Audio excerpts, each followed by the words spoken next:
Hombre, ¿tú qué crees? Pues un poco nervioso, claro que estoy para mañana, te digo.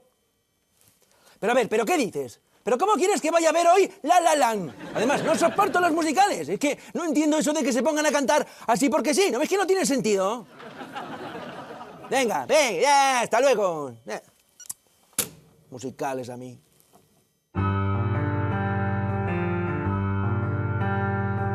Copa del Rey, yo te quiero para mí.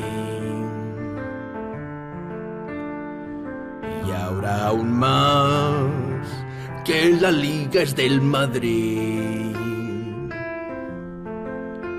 Quizá el árbitro nos robará un gol legal.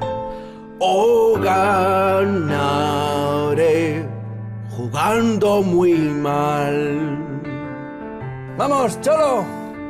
Copa del Rey, remontaré en el Camp Nou.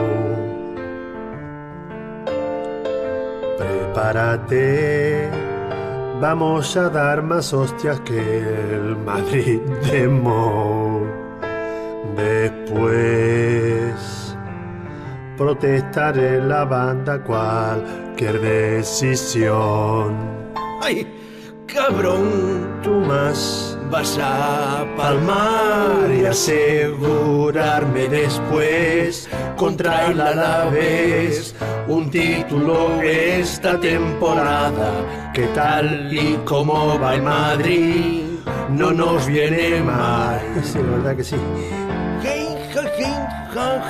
Aún no sé lo que haré, si continuaré o es la hora de la retirada. Pero antes de decidir, nos va a tocar sufrir. Copa del Rey, yo te quiero para mí.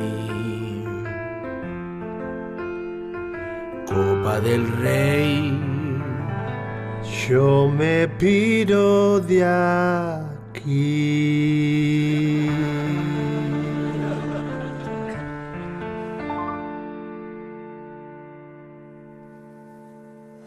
La copa.